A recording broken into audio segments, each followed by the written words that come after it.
allegiance to the flag of the United States of America and to the republic for which it stands, one nation, under God, indivisible, with liberty and justice for all. Just a couple of comments on the agenda for today.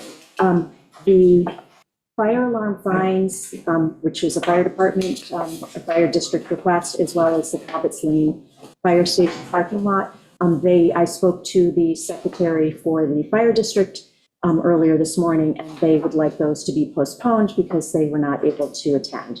So we're working to see when they can come in, so either September 9th or September 16th. So those are coming out for anyone who's planning on being here for those two items. We've got a lot of people here, I'm presuming for the Community Development Long Island organization. So if for public comments, I'll open it up for public comments, but I'm going to ask everyone who's speaking to keep it as brief as possible. We can always come back and open up public comments later in the meeting, just because we've got various people here from Community Development of Long Island. So be respectful of their time since they've got a number of people here.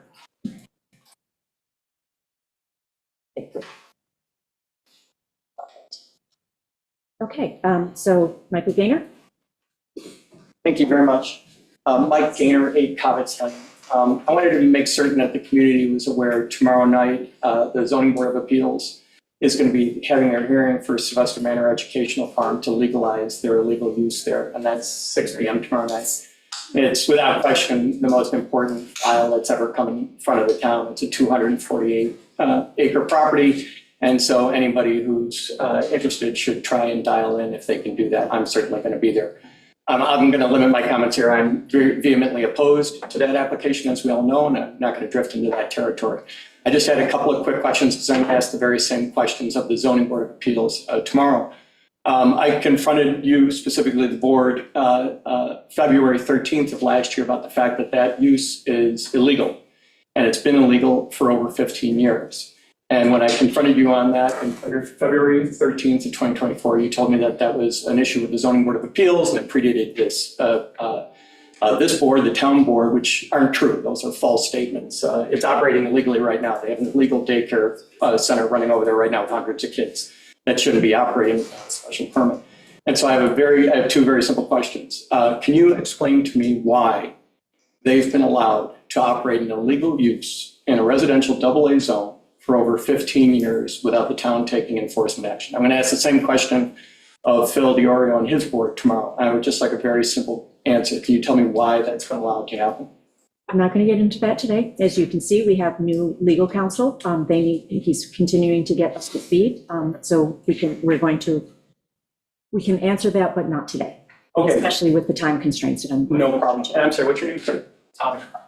Tom, very nice to meet you. Mike Gaynor. I've been asking the same question for many years now. For several years this has been going on, and the board can't answer. So you've been given ample amount of time to come up with an answer for this, and you're not going to answer it, and that's fine. So we'll accept that as your answer for right now. My answer for this is Sylvester Manor Educational Farm gets treated with tremendous bias inside of this community. Enforcement actions taken against people every day inside of this community. People start construction without a building permit, they get a stop work order. They erect fences, they do all of these various things, and they get stop work orders. The cops pull people over for speeding. Sylvester Manor gets treated with tremendous bias. It is inarguable. Last week, the town board allowed them to have a concert over there for 300 people when there's a section inside of the code that is meant to dissuade people from doing things like that. If Andrea Carter up at the Rams Head Inn had a concert last year for 300 people and she came here this year and asked for permission, you would tell her no. But instead, you went ahead and you let them have a concert again this year, even though the code tries to dissuade you from doing that. They're treated with bias day in and day out. They're going to be going up in front of a hearing tomorrow in the ZBA, and I'll deal with them tomorrow. After that, they have to go up in front of you for site plan review. After you've exhibited such bias towards this applicant, can the community expect what we're entitled to, a fair and impartial, unbiased hearing when they go up for site plan review from the town board? Is that going to happen? Is that a yes? Yes. Okay, great. Thanks. I just want to get that on record so I can ask the zoning board of appeals tomorrow. Thank you very much. Anchor? You too, Ben. Hi, David Shanker. Thank you for letting me approach the town board and make this very short statement. So we are back before the town board to ask the town supervisor question. What happened to our meeting? At the public comments of the July town board work session, we presented the board with the problem. A business, the Shipwreck Bar, was in violation of town code, section 133-8, District B, item 17, nightclubs, taverns, and bars, subject to the following provisions. A, there shall be no outdoor public address or music systems. B, premises and structures shall be so arranged and designed as to prevent activities on the premises from being visible from adjoining properties or the street, except for outside dining, and as to contain any sound or direct lighting emanating from activities within the premises. We presented video evidence clearly demonstrating violations of both. We have much more video evidence of these violations of the town code. These offenses occur several days a week, every week, throughout the summer. It starts in the day and it ends into the night. We agreed with the town supervisor's suggestion to meet with the owners of the business to come up with a solution that could work for all the parties. The town supervisor offered to set up a plan for that meeting. On July 11th, we received an email from the town supervisor that asked us for our availability to meet, and we responded.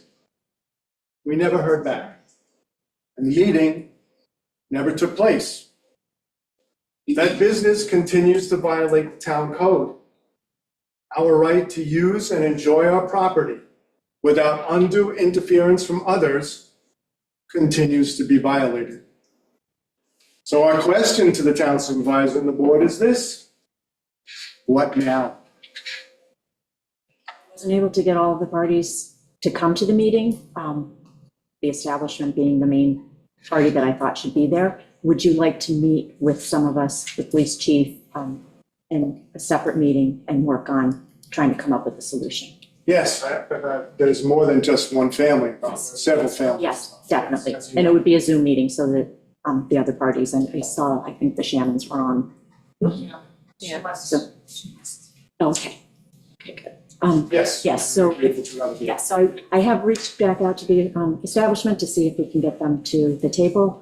I haven't heard back, so that was gonna be my next question to all of you. Okay. So we can make that happen just after Labor Day. Since we're on that topic, Chris Shannon, you had requested to speak?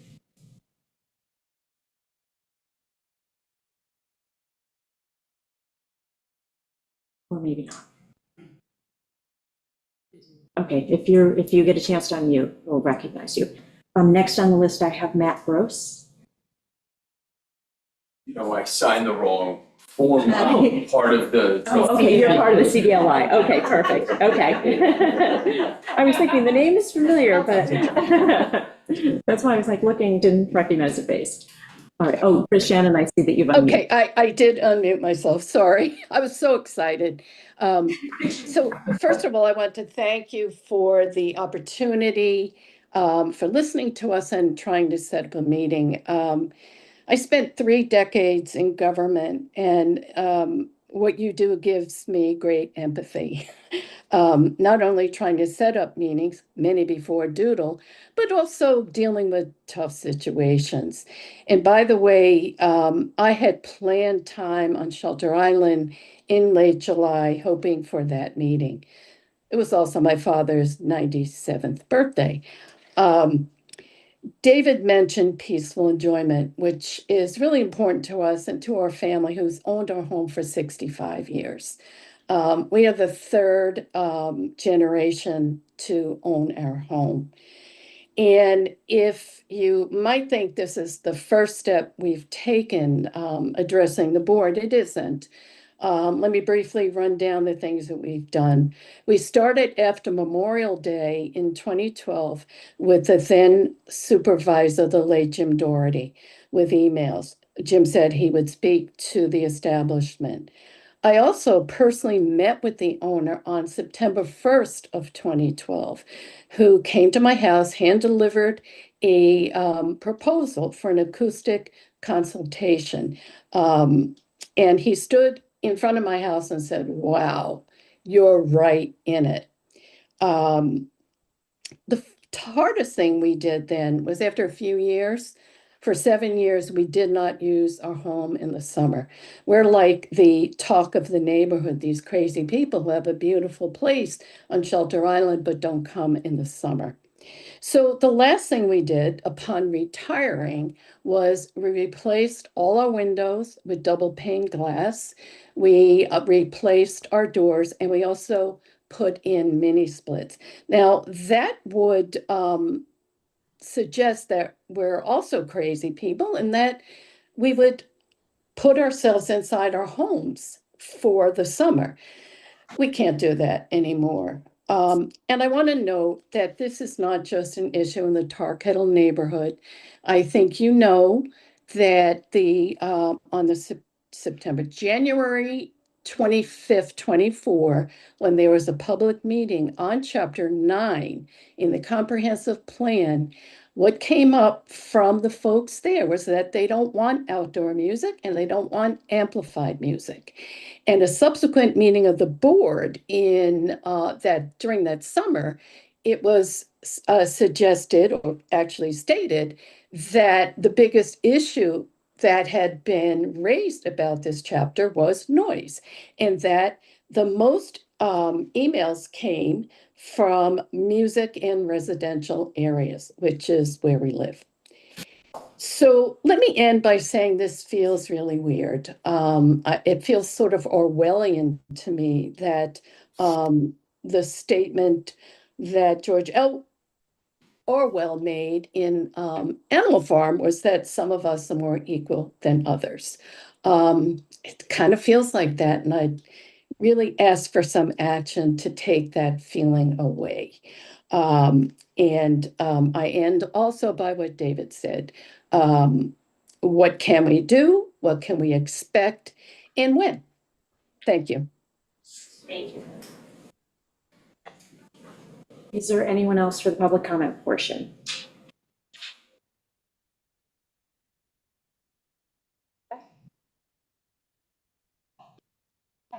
Then we'll move on to the community development of Long Island.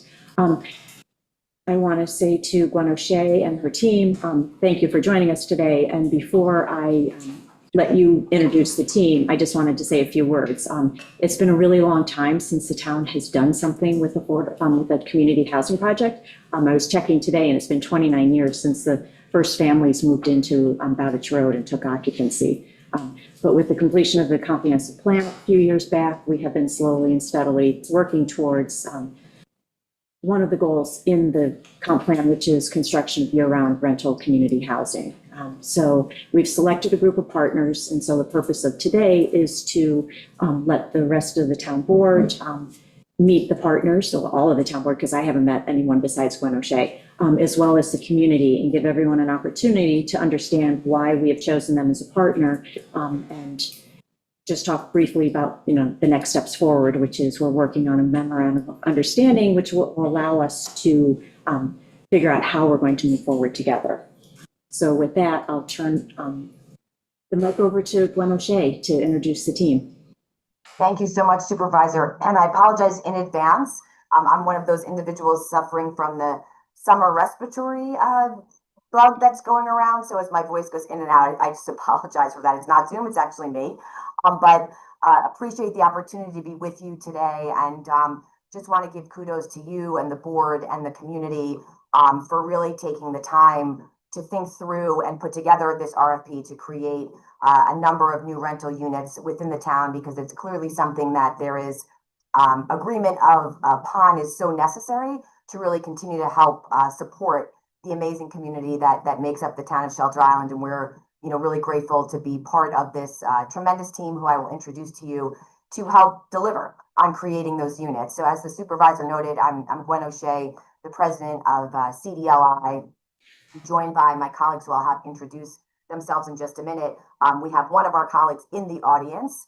Matt is there, who will have a chance to introduce himself, but really excited to work with you all and work with this team that as you'll hear from and as you learn more about what we do individually and collectively, this is really a great team that can look at how to develop, create, sustain, and maintain great homes on the town of Shelter Island. And we're just excited to get things moving. So as I mentioned, I'm Gwen O'Shea. I'm going to turn it over to Jean Marie and George from CDLI to introduce themselves. And then we'll have the opportunity to introduce you to some of our other colleagues from Latier and Urban Builders Collaborative, BHC, and then two of our other partners that are not with us today, just want to make you aware of them, are LKMA and Sustainable Comfort, who will also be working with us to develop these units and manage moving forward. So Jean Marie, do you want to introduce yourself? Great. Thank you, Gwen. My name is Jean Marie Buffett. I'm Senior Vice President of Housing Development and Planning with CDLI. I have almost 25 years of experience as a planner working on Long Island for local municipalities as well as the state, and have been with CDLI for a little over 6 years now. And most recently have been, really enjoying our work on Shelter Island with the +1 ADU grant program. We've worked collaboratively with the town. It's been a wonderful partnership to be able to bring these state grant funds to the island, to homeowners on the island, to build new accessory dwelling units for year-round rental housing. And Shelter Island has really led the way in the state with some of the first applications in and the first ADU completed. So it's been a great partnership, and really excited that we get to expand on that and continue that partnership with this new project. Thanks, Jean Marie. George, you want to introduce yourself? Yeah, sure. Good afternoon, everyone. I want to thank the town board and everyone in the audience for coming out and listening to us today. My name is George Fabricatori. I am a grant writer for Community Development Long Island. Similar to Jean Marie, my history is in urban planning and environmental planning in the private consulting world.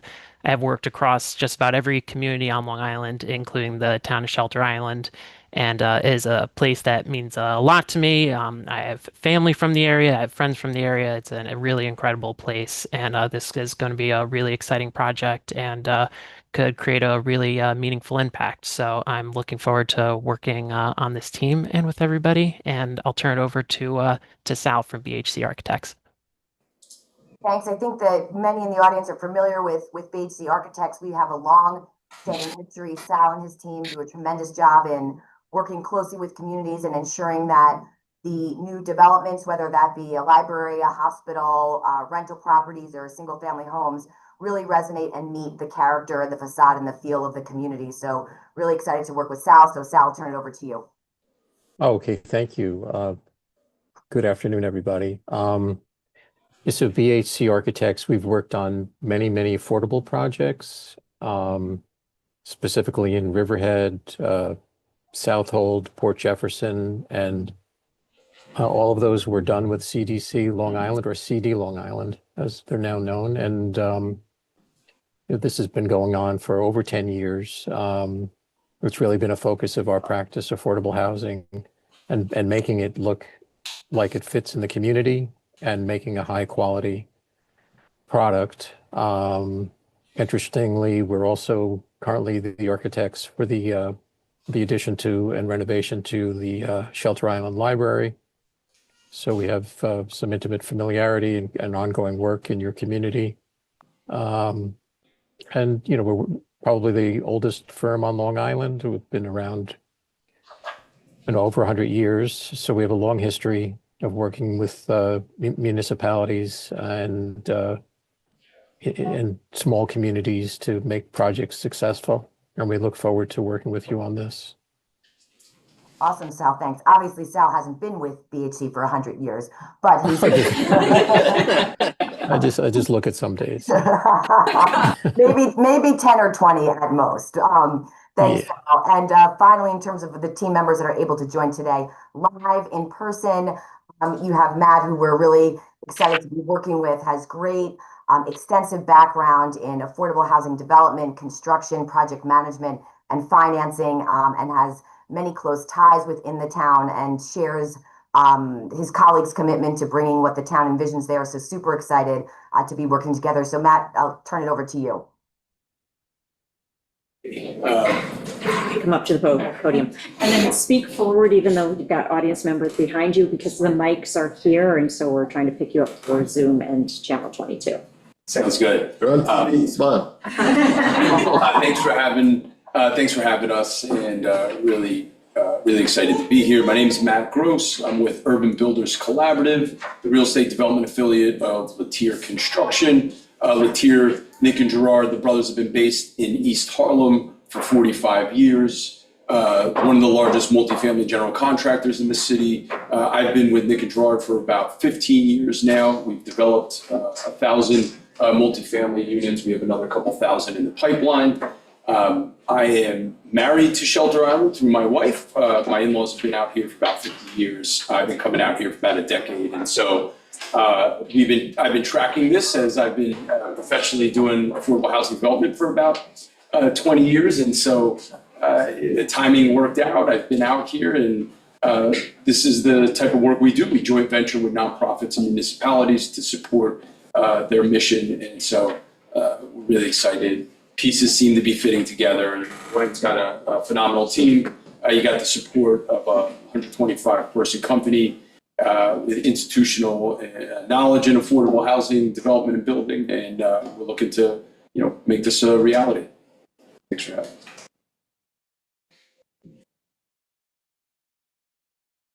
I have a few questions that I can kick things off with before going to the rest of the board. What I was hoping that you could tell us a little bit about is how you have worked with other communities in a similar fashion as to what we are proposing, to just talk about like how that partnership comes together.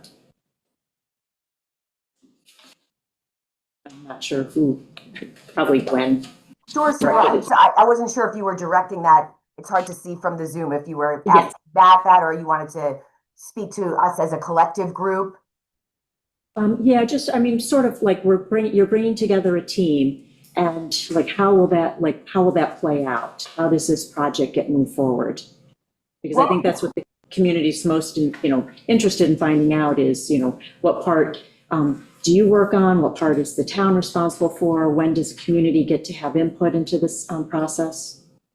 Sure. So, I think as you mentioned in your opening comments, one of the key drivers here will be the MOU between this collaborative and the town that will spell out, additional components there. I think what was clear to us in the RFQ that was issued by the town, which is obviously available for all community members to take a look at, is that this is very much a collaborative process, right? The town, again, kudos to the town for identifying some of the parcels that are available for development, really taking a look at what can fit best there, both from a zoning perspective, but also just from a facade and community feel perspective.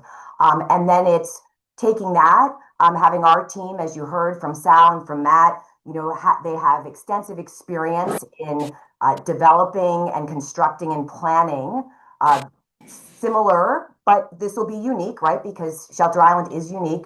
Developments that, again, meet the look and feel that the community is aspiring to create within the financial constraints that are available, right? And so this team also has extensive experience in looking at what are some of the resources that are available, the timing of those resources, because collectively we're committed to not only constructing a really high quality product, but creating one that can be sustained and maintained, over the long haul for the community.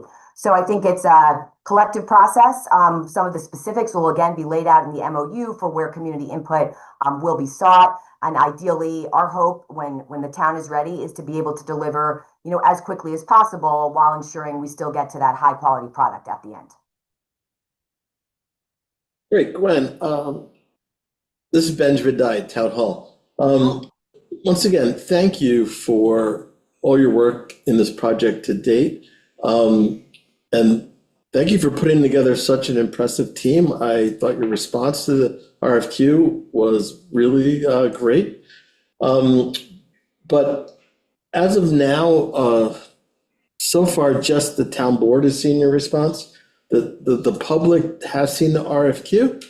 But if this board decides to make your response public, would you have an issue with that? Or is that something that won't be good for your side?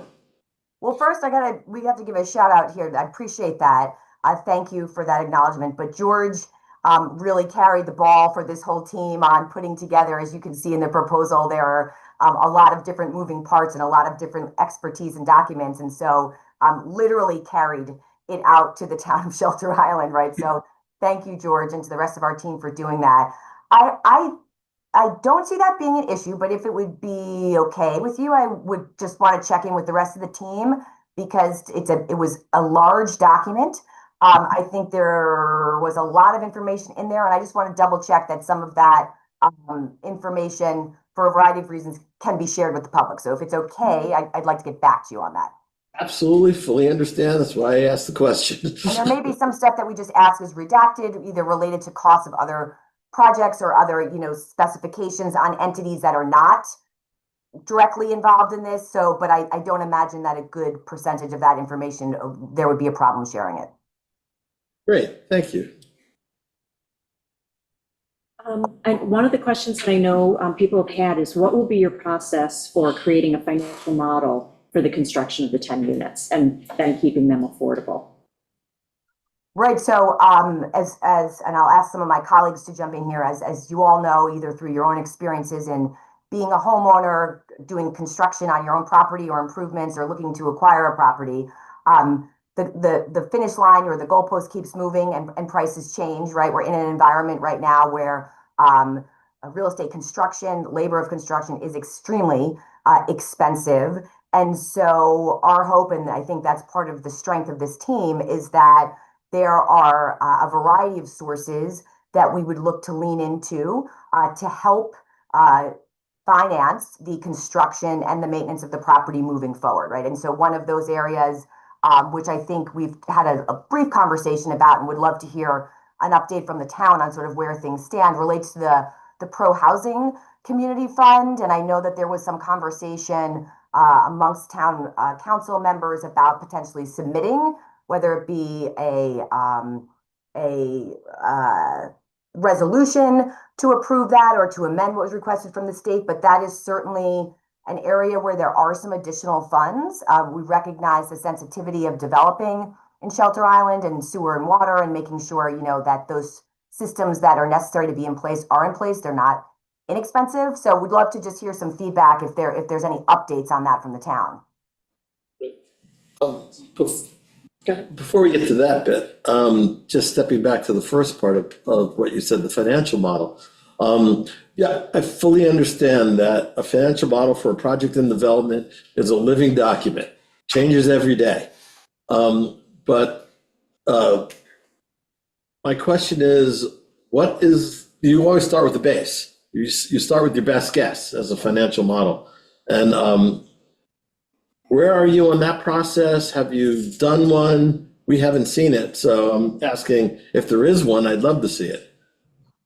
Well, we've done some financial modeling based on a variety of different scenarios. I will say in all of those, the margins are extremely tight. And so there is certainly the need for additional subsidy, which this team, again, in terms of its expertise and its ability to secure funds, imagine we will be tapping into some additional funds, whether that's a request, into the CHF, whether that's a request through some of the other state funding sources.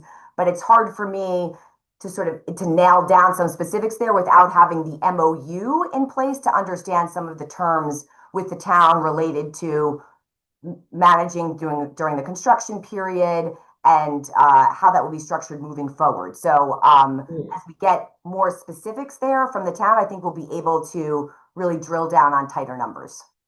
Okay, and I appreciate that response because it's true. Like I said, these things are moving targets, but you must have used something to get to the point where you submitted your response to the RFQ.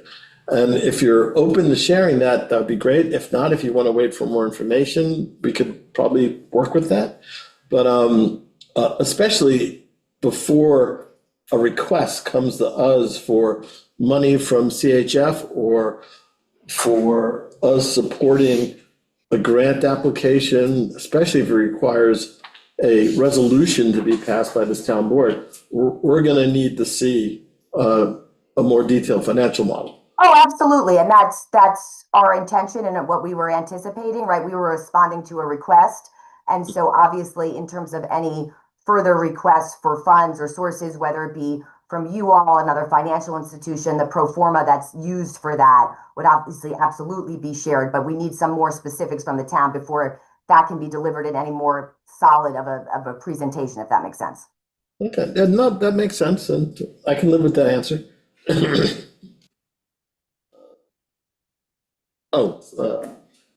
She had another thing about the MOU. I don't know if you Oh, want to answer yes. that. Yeah, so we have decided that if we're, when we move forward with the, not the MOU, the pro-housing community resolution, that we will not try to amend it.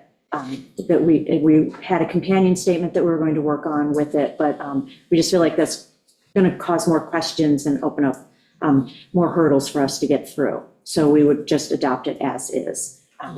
But we do want to better understand, and that was going to be the next part of, next question I had, is just what grant funding you think that we would be eligible for in the pro-housing community world of possible funding.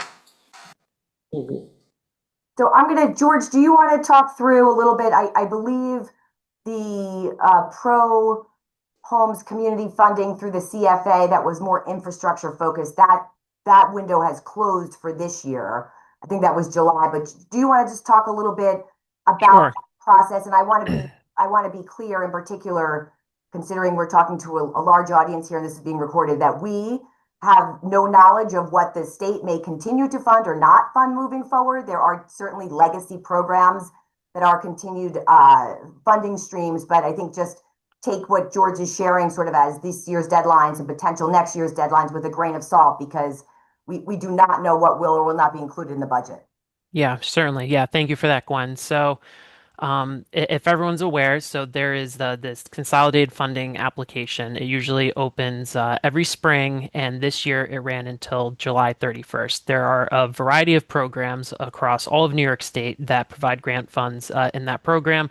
That includes Empire State Development and Homes and Community Renewal. The big pot of money in there that was there this year was the Pro Housing Supply Fund. You had to be a pro housing community in order to apply for that. That had the fund in total had $100 million, and municipalities and only municipalities or IDAs could apply between $2.5 to $10 million for infrastructure to support the development of housing.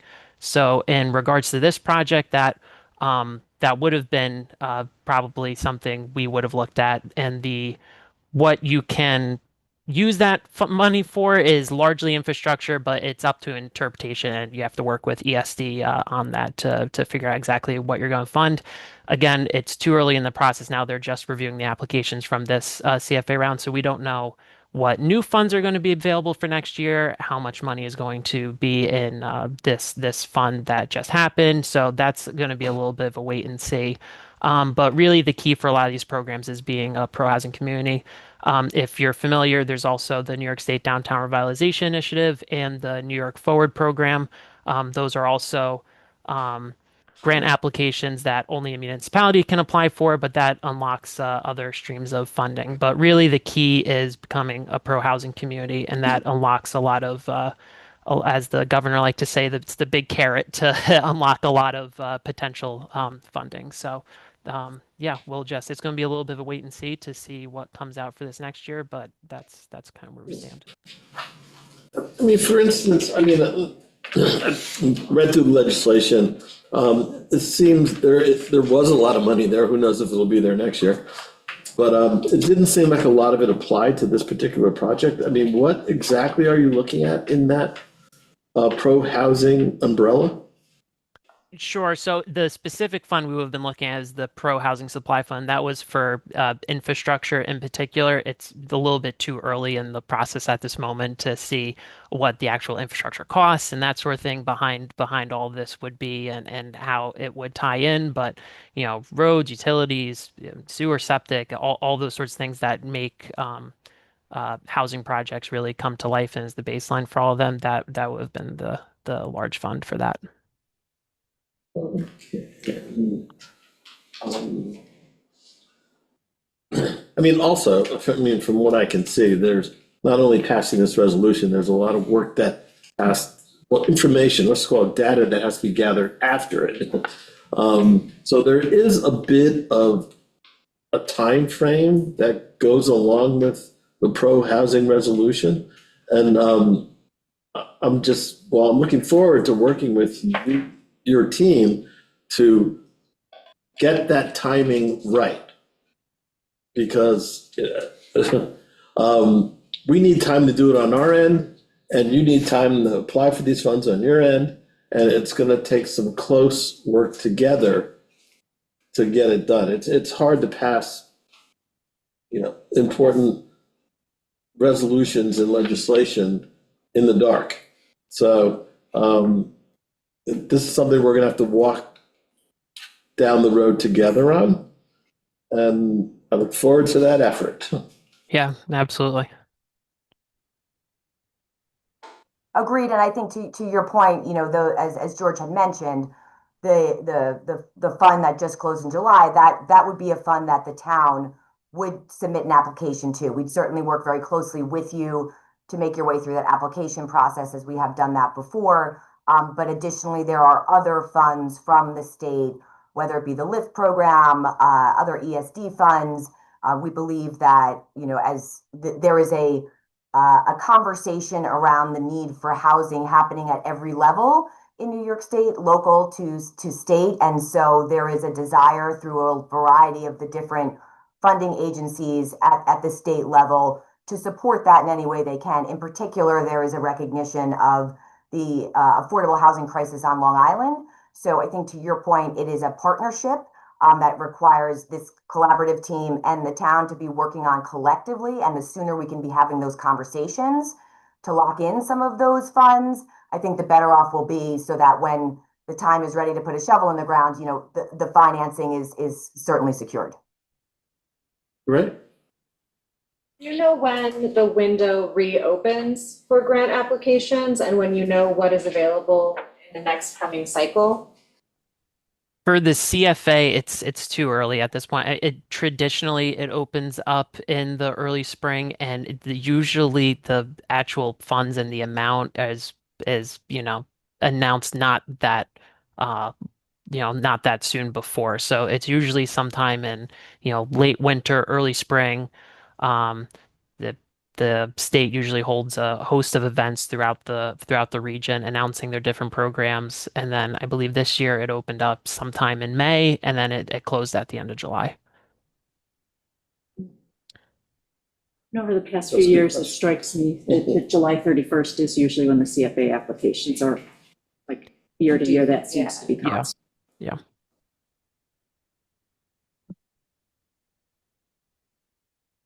There are other board questions? Matt Gross again, just to add to the funding discussion, is also getting ready for the state budget that comes in March. There's the legislative members, like assembly people, they have their own member items. So assuming we can enter into an MOU in the fall, we can start to tee up discussions with members as well, which is sort of outside the normal kind of CFAs and funding streams, and just something that we would want to look at as well.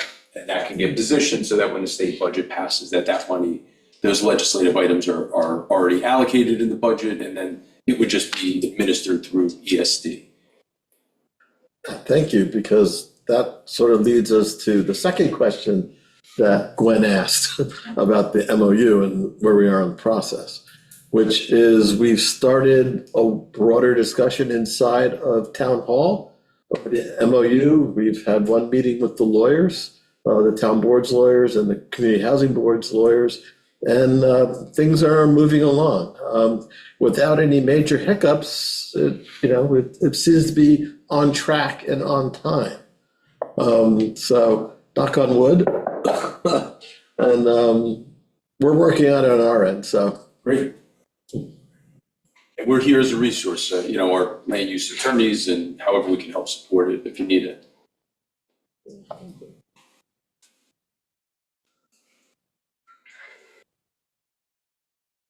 Other board member questions before I open it up to the public? They touched on some of mine. I had all grant-related questions, but they've kind of covered that. Albert or Gordon?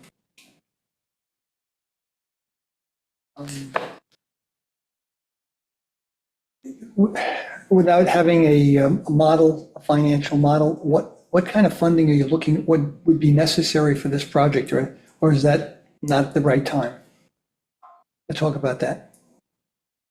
Well, I mean, I think, listen, this is any affordable development, and Sal and Matt and our team can obviously speak to that, usually has a variety of sources in it. I mean, it's necessary to make and ensure that the development stays financially feasible and stable, for the life of the development. And so we anticipate there being, some more traditional, conventional, potentially construction loans for part of this. But if we can also secure some of these additional subsidies that we've mentioned to offset that, right? Because that comes with interest. And if there are delays in any way, the more that we can bring in additional public funds for this, the better off we will be in the long run. But the team is, committed to, again, stacking this in a variety of ways to ensure that we can not only get the development completed, but, what makes this unique is ensuring, right, you're asking for the parties to also ensure that it maintains that affordability and a high quality affordability moving forward. So I don't know if that answers your question, but it's certainly looking at all the different sources that are out there to bring down, some of the out-of-pocket costs so that we can ensure there's as much invested in maintaining the property moving forward. So, and just to piggyback on what Gwen said, you're going to have a conventional construction loan and you're going to have a conventional permanent loan, right? Now, that permanent loan isn't going to be able to be sized that high because you're going to have rent restricted, right? So you're only going to be able to size a smaller permanent loan, which is where you're going to get the subordinate capital, which is going to come from state agencies. And the state agencies have many different buckets. They work together across interagency coordination efforts, right? So HCR, Homes Community Renewal, works with Empire State Development Corp. And figures out different programs. And so there would be some soft money that would come in, and that is true debt, though. That's a true, for structuring purposes. There's a lot of accounting features here, and not to get too technical, but there are, this does need to come in, even if it's a grant, it gets structured as loans. And we structure these things in certain ways so that the tax councils can all opine on these structures. So something that we've all been doing for quite some time. And, again, once we get into the MOU and get a little bit further, we can share that pro forma and how we see some alternative sources to figure it out. And ultimately there is a piece of developer fee that the development team gets, and a good portion of that, hopefully not all of it, does get deferred, right? And so we're committed through a sponsor loan of a deferred developer fee. So that's pretty typical in affordable housing, but it will actually be a piece of financing in here. So I think with a team like us coming to the table with a township that's submitting as pro housing, I think we're going to have a lot of access to additional funds to make it happen.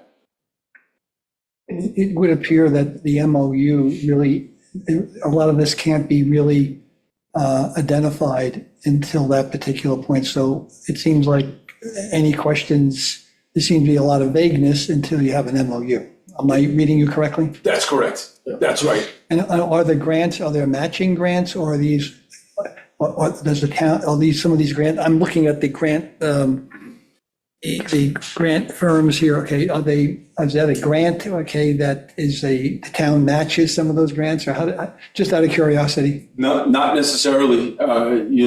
So there are certain matching grants, but we're not looking for the town to have to come out of pocket with actual capital. We're looking for more tools of affordable housing, whether it be a payment in lieu of taxes on the actual property taxes, but coming to the table in other ways. But no, the funds that George mentioned would not be a matching fund. These would just be grant funds, potentially structured as loans.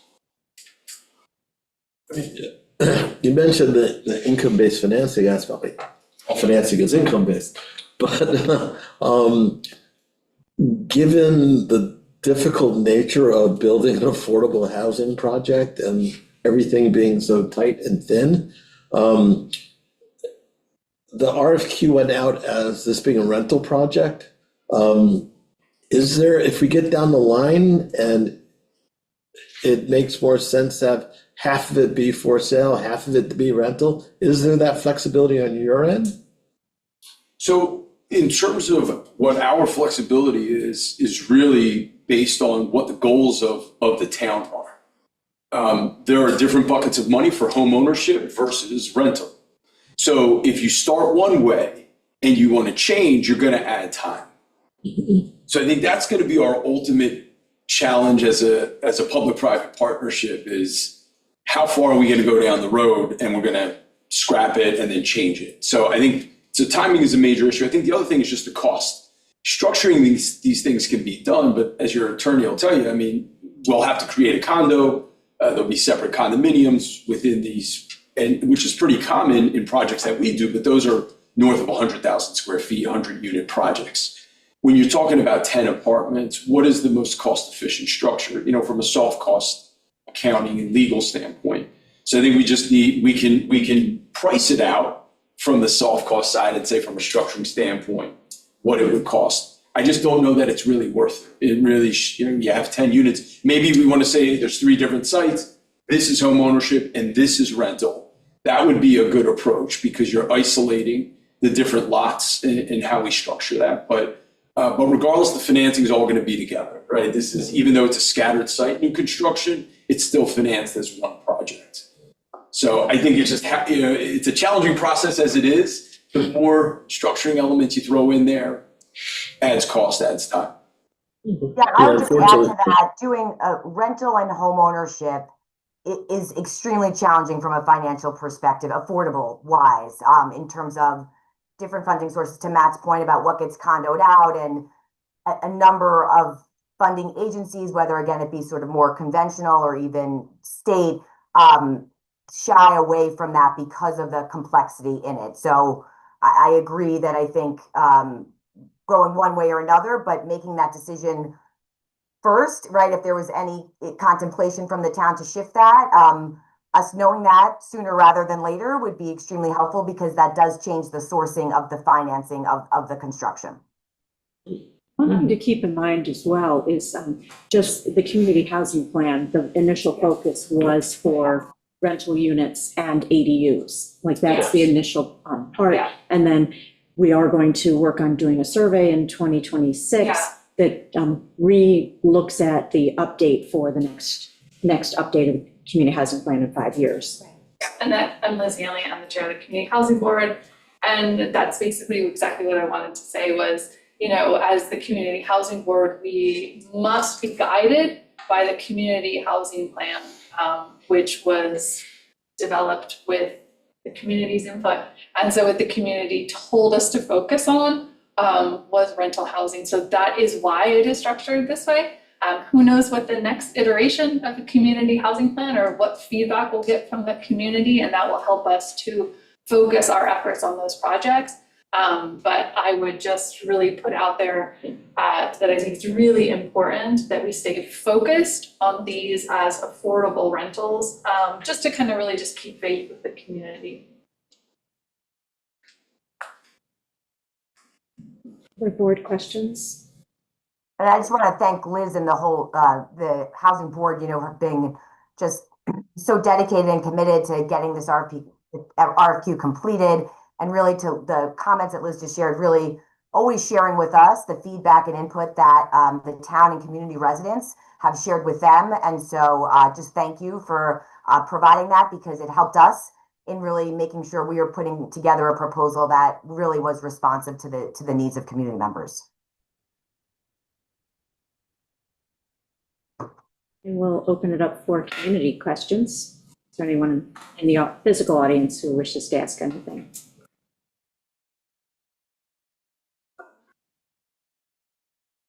I don't know if I missed it or not, but we enter into the MOU and we decide 6 months, a year that we don't like where it's going.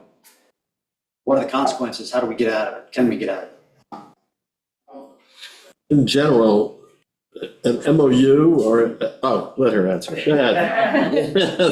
I can talk to you anytime. Yeah, just buy me a coffee. You want to have Gwen answer that? Yes. Okay. You're muted, Gwen. No, I'm deferring to the town on how you would, it's going to be the MOU that you all put together. So obviously there'll be mutual ability, right, to walk away if parties decide, but I would defer to the town in terms of what you're envisioning for that MOU. Yes, that is what we envision, is that, we're going to proceed, but it's non-binding, and therefore, if it isn't working, then we can, or there's a pivot of some sort, we can always change gears. Yeah, the MOU should be, like I said, hasn't been finished yet, but it should be just a path or a roadmap to actually drafting and signing the final binding documents. An MOU is not a binding commitment. It's just a commitment to try to make a commitment.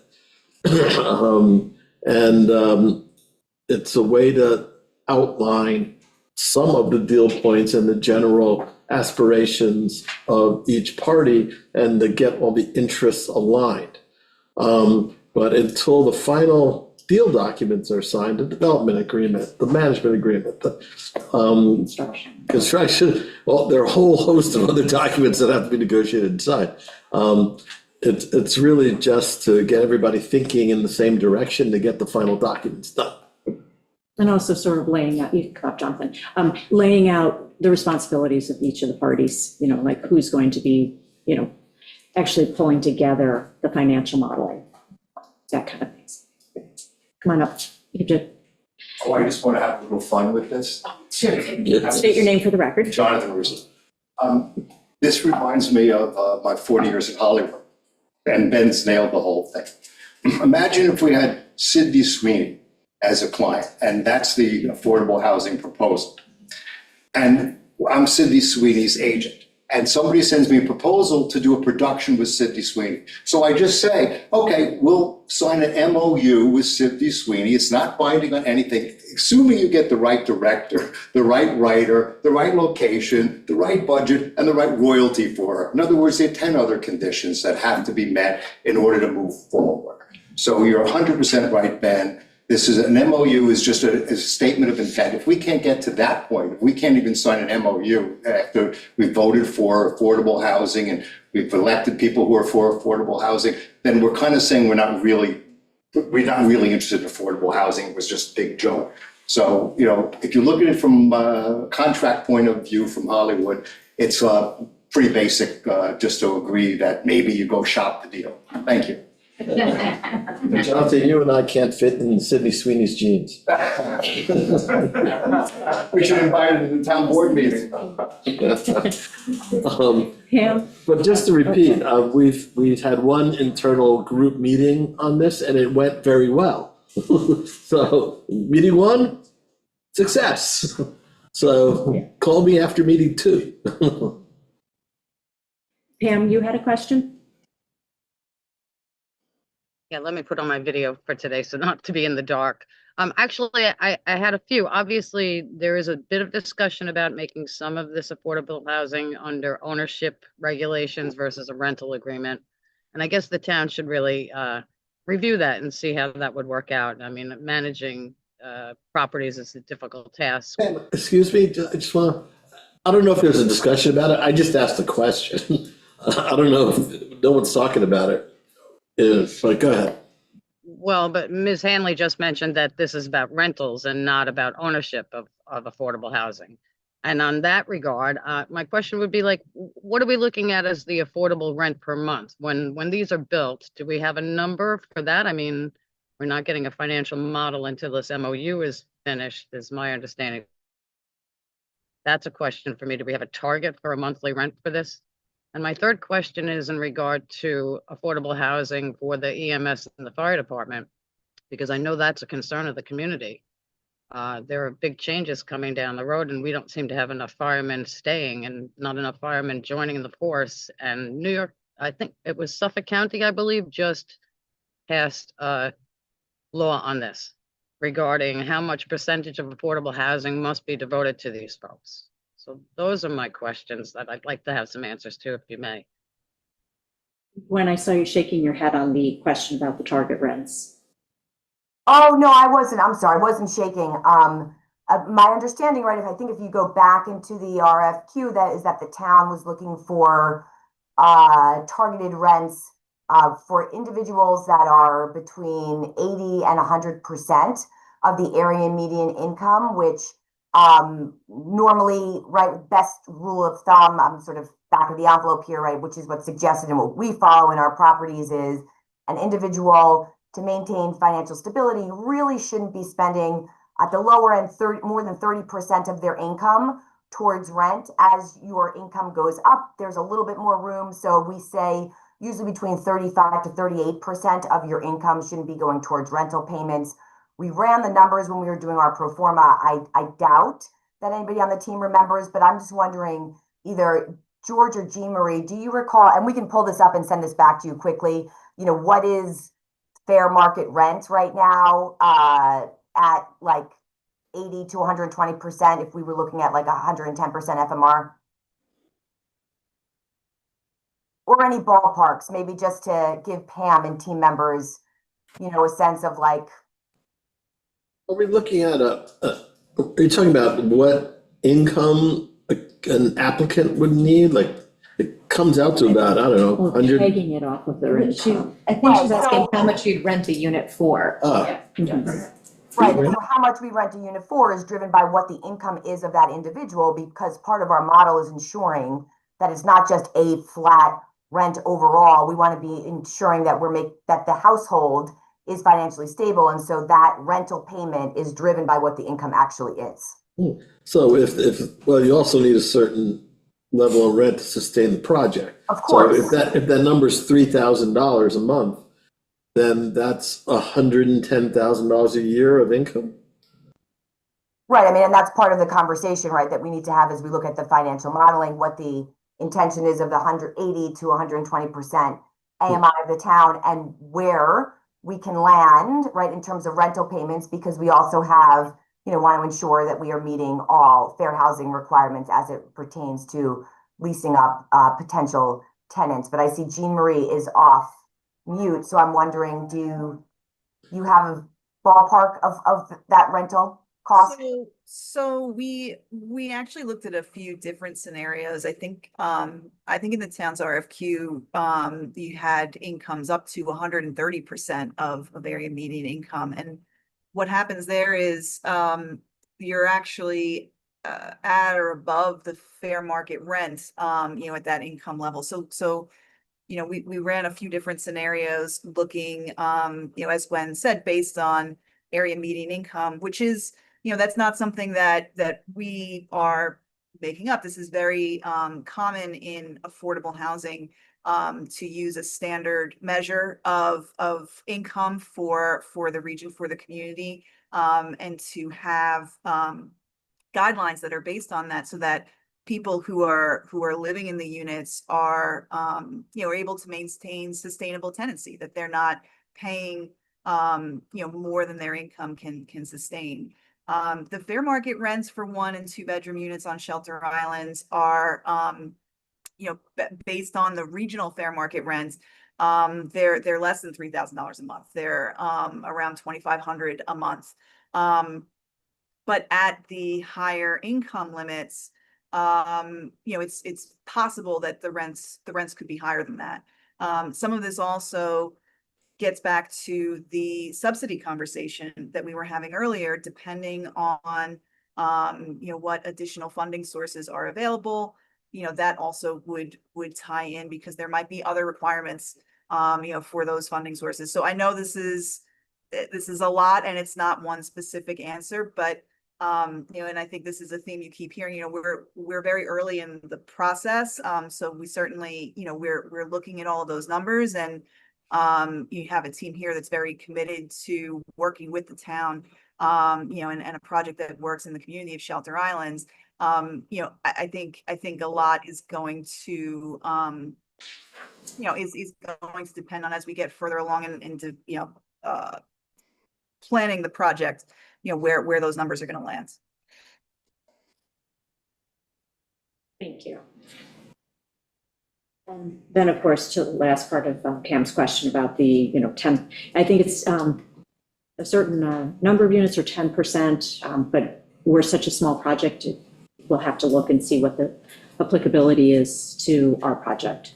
But of course, we would want to try and meet, keep EMS and fire department people. I believe that the county's code requires, or their most recent legislation also speaks to veterans. So I think it's veterans and EMS and individuals who are differently abled. And how does the federal fair housing law lay in on top of all this? I think it's the state fair housing laws that we would be leaning on. They're a little bit more restrictive than the federal housing laws now. So that all would tie into it, right? And I think that's part of the conversation we'd be having with you all, is ensuring, obviously, all of the entities participating here are committed to ensuring. I mean, I probably should have opened to that, right? As a team, we're committed to having the appropriately, built, permitted, and maintained property, that meets all of the requirements of the local municipality, but also meets all the requirements of the state, to ensure, again, that we're bringing a high quality, regulated, and successful development to the community. Yeah. So bottom line is, yes, the town has some specialized housing needs, but we also have to abide by county, state, and a little bit federal law. And I would just give an example. When we do a senior project in New York State, we're required to get a waiver from the Human Rights Division that actually says that we're allowed to market just to seniors.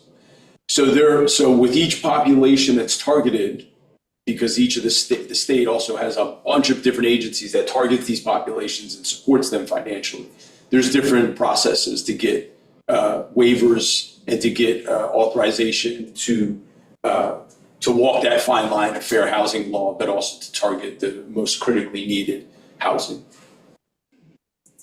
I would just add as well, CDLI, one of the things that we do, for our own properties and also in partnerships, is develop program guidelines, marketing guidelines, to ensure that we're following all of those federal, state, and local requirements relating to fair housing. So, this would be something that we would develop as we got closer to the end, middle to the end of construction. But we would be developing, with the town and in accordance with the funding sources, a marketing plan. We would be identifying the means and methods of marketing to make sure that, everyone has a fair opportunity to apply. There would be a process for vetting those applications, potentially a lottery, and then there would be a vetting process, for those applicants, that would be publicly available and open for everyone to see. So it's certainly something that, we have a lot of experience in that, and that's part of what we're able to bring to the project to help, to help create that, for the town, so that the process is handled in a transparent and fair way. Yeah, thanks, Jimmy. That's really important to underscore. So through that process, all community members and residents are clear on what the process is, and we are all committed to ensuring transparency, objectivity, and adhering, to all regulatory components. And I mean, we get calls regularly. Oh, I see you have a property here. I have a family member that would like to live there, and it's like, with that, there's a waiting list. There's a process in terms of how they submit their name to be on that waiting list. There's then criteria for those individuals to be vetted to move into those properties. So we would make sure that everyone understood that prior to anyone moving into the property, and then continuing to communicate those steps, if at all anything changed moving forward in the life of the development. Great. Okay. Other public questions or comments? Anyone on Zoom? Tim's question fully answered? I think we did. Yeah. Karen? Hi, I'm Karen Kerr. A couple of quick questions. First of all, I'm very impressed by this big fancy team. Seems very corporate to me for this little island. So a couple questions. One, has this group, CDC, done any other like projects on the East End in the last several years? And if so, could they identify the locations? Second question, how transparent is this going to be for the public? Because this seems like a very complicated process. How are we going to inform the public in addition to the reporter? Are there going to be any public meetings? And my other concern is I'm very concerned about the costs. I don't see any straight, transparent answers about a financial model. And I think the train has left the station. And I think it's really not fair to the public and taxpayers of this island to be signing an MOU without even an estimate of what this project is going to cost. Thank you. Karen, just to answer maybe two of your three questions. One of the reasons why I asked CDLI if it would be okay to not publish but share their response to the RFQ is because their track record and their experience of the whole team is in there. And I think it's something that's very important for the public to see because it's actually quite impressive. And it could only help move this project along. So we're going to wait for them to get back to us on what we can share and what we cannot share. And hopefully we'll get that out to the public in due course. Could you name one town that has used them? Oh, well, we'll turn that over to Gwen or Matt, who's in the room. And Sure, I'm happy to talk about, as Jean Marie had mentioned, the accessory dwelling unit program that we are working on, which is creating, 2 units at homes. We are working very closely with the town of Shelter Island. We're working with the town of East Hampton. We're working with the town of Southampton, and we're working with the town of Babylon on that program.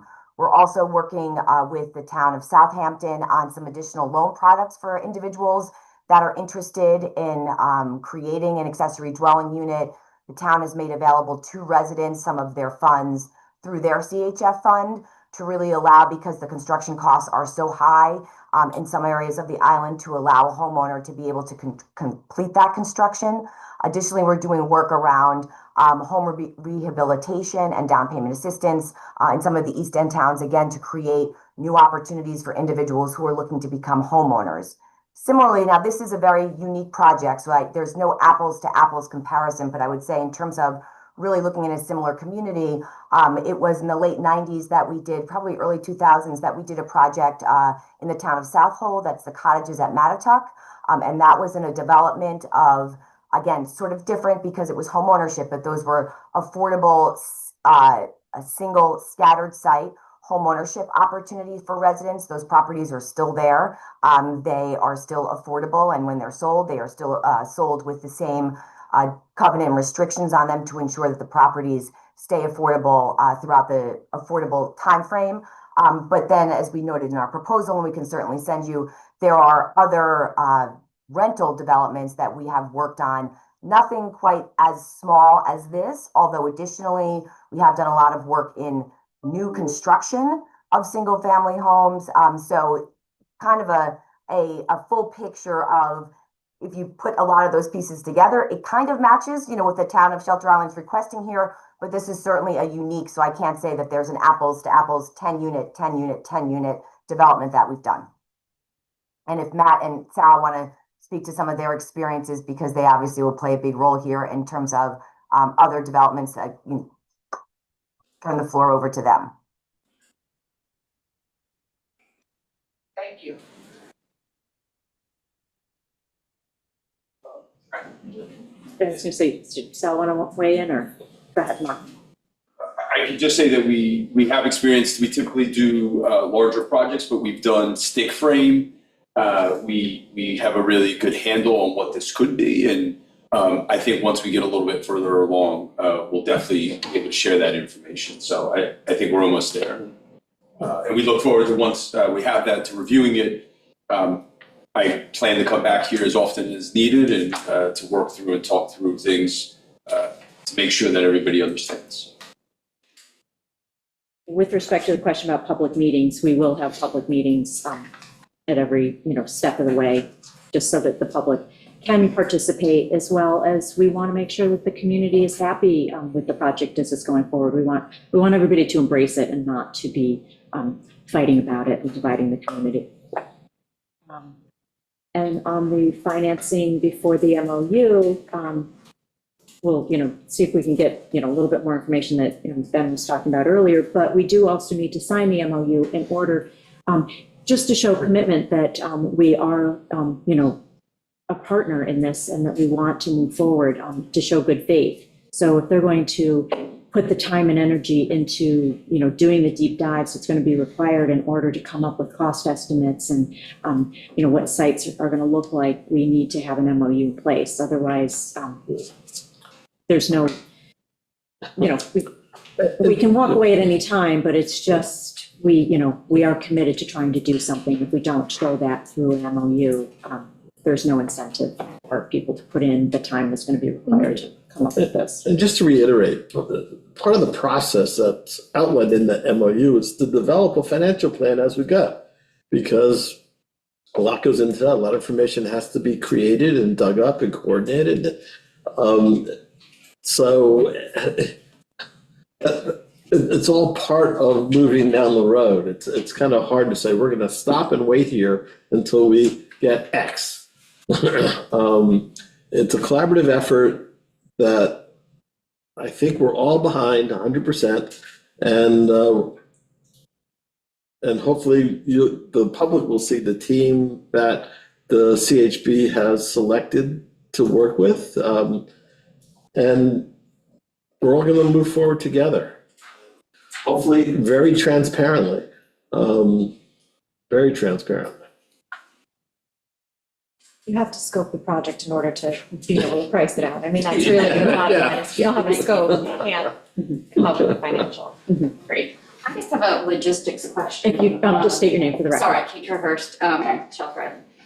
My logistics question is about, is the rental agreement, the standard rental agreement, whoever's managing it online somewhere? Do we have a copy of that, just logistics wise? It has been developed, yeah. No, I mean, they have a lot of projects, so I was wondering, in these lot of projects, what is their standard? This is a small town, these are our people, so we would like to also understand the human side of it, how they will be treated, what are the logistics in that way. So for me, I'm just kind of curious about their managerial aspect and if they have documents online or anywhere else that we can find them. Sure, I mean, we use a standard state lease, it's a year lease. We could certainly, provide that to you. Obviously, there might be, which is something we'd have to discuss further with the town, right? If there are any requirements related to pets, related to gardening, development, like any additional items that the town, just based on either environmental or site concerns, would need to be added, but it's pretty straightforward. I think it's also important to add, as CDLI, an entity that's been serving Long Island communities, for close to 60 years, we're all things home. We recognize, that home is the foundation for all things, and we want to ensure that is as stable and as successful as possible. So while we very much see the importance and understand the importance of rental properties, we also believe very strongly that rental properties can lead to homeownership opportunities and greater financial growth opportunities. So through our our property management structure, there's a lot of work we do directly with individuals in using their rental payments to increase their credit, getting connected with those credit applications that, again, allow individuals that may, have had some struggles financially in the past, not as aware of the importance of building credit. And very often we see through the comprehensive services and supports that we offer, many renters becoming home buyers, right? And our team works very closely through our homeownership center to provide counseling, through our community development financial institution, which is a small lending institution. We're able to provide down payment assistance. As I mentioned, we're doing that with the town of Southampton. So we really see the opportunity from a property management perspective to not just ensure we're taking care of the property, but we're also supporting as much as we possibly can the residents that are calling that property home, whether that be for a year or for 10 years.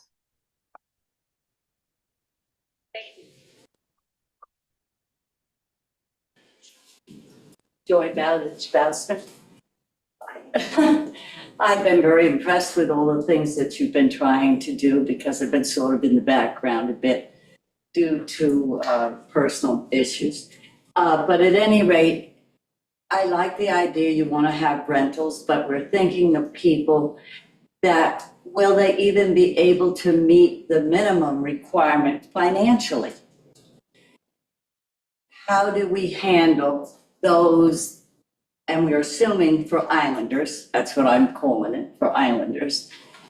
Suppose they are unable to meet those financial commitments of a rental for $3,000, $2,000, $150, I don't know. There's going to be a fee that you have to use or have a plan or whatever word you want to use to have this built. And then you're going to rent it for a certain amount to have these people utilize it. If we don't have people that can afford it, and there's no other way to say it, many of our seniors are on fixed incomes, right? And it isn't a lot because you wouldn't have all the, I hate to use this word, but the welfare or Christian activities, or the town itself does a lot of helping individuals. What happens if out of those 10, you don't have enough people that can afford it from the island? What are we going to do? Is the town going to make up the difference so they can pay the fee that's expected or planned on, or whatever you want to say, to pay for all of this? I'm not saying don't do this. I'm saying I need to know, or feel I need to know, or we all should want to know, what happens in that difference. If if it's cited that you need $2,000 to be able to rent, that $2,000 would be maybe not even available to the person monthly. What are they going to have? How do you handle that extra money that they're going to need? That's what I really am curious about. If we're going to have this as an island project, or is it open to everybody? Can they come from Greenport? Can they come from Brooklyn? I don't know. I'm just saying that I think the cost of rental has to be considered, a big consideration. It's not making the house or building the house or whatever you want to call about it, or the water or anything, but if it costs $3,000 for a person to move in and rent one of these, and they only have $3,000 every 3 months, meaning they're on a very tight budget, they've had no plans, that's a lot of islanders. They don't have it. That's very simple. How are you going to bridge that gap? I think that's important to consider. Thank you very much. Can you repeat that one? If you wish to, I thought it was more of a. Is the town going to put It in was more of a statement than a Yeah. question. Yeah, I thought it was more rhetorical, Okay. like something for us to just I consider. mean, I guess I just wanted to say that for this particular You project. could face this way Oh, just sorry. because the mic. For this particular project, the Community Housing Board, as we set forth in the RFQ, was looking for, to target folks in a median income. So I agree, there is a huge need for senior housing, and for lower income housing. And I hope that this is something that we can address in future projects, and initiatives from the Community Housing Board. But I want to just acknowledge that we are not going to be able, that is not who this project is serving. We can't do all the things in kind of this project. So I just want to it's absolutely valid and super important. But we're not able to serve all communities in this one project. My expectation, we'll see what the next community housing plan brings us. My expectation is it seems like, just from speaking in the community, that there be something in there for seniors in a future project. I feel like there's a really big need for that. But So if I understand it, if I understand it, that you're saying this is strictly for medium income people. That's what this, yeah, that's who these plans are for. And do we have enough of them? Who are you really wanting to help then? Well, in this specific. I understand what Okay, you're saying. okay. That means they've got to be able to work and have an income. Yeah, that's what these 10 years. And yet the island knows there's a lot of seniors from Oh, absolutely. 100 years ago, I being one of them. But I mean, my family, if everybody's talking about their family, my family came from Sylvester Manor. Yeah. That's a lot of time. And I've watched this island change a lot. And one of the problems is that you need to take better care of your seniors. And they're not, this is not a one fit all. You're selecting a specific area. And I have a lot of concern about that. I'm not saying that you haven't done your job well. I'm not going into any of that. I'm just saying I am disappointed to hear that it's not something that would fit everybody and everybody would have a chance, because that's what this town is about. Giving everybody a chance. How many, if you don't have enough middle income for 10 of them, what happens? Do we bring it in from Sag Harbor or whatever? I'm not being against people. I think that you really need to consider the population here. And that should be the first people you consider. Unfortunately, I don't need it yet, but you never know the future. And I think this town owes it to a lot of the seniors that have plugged away a long time and deserve this help. I was totally misunderstanding, and I don't really ever reading somewhere that it was for middle income. That's what I'm trying to bring out. That isn't for everybody. And if anybody listens to me on here, you'll know why I'm distressed over this. It's not helping people. And incidentally, $3,000 a month for even firemen here, any of that people. I've worked with all of this, you know I have. They're not going to be able to pick up a $2,000 or $3,000 a month. Who's gonna pay that difference? Taxes, where is it? That's what I wanna know, and I think most of Shelter Island wants to know. And as we go through, that's part of the financial modeling that we'll do. Yes, yes. So But it's very serious to know that you're limiting it to middle income. well, we'll be able to see that when we.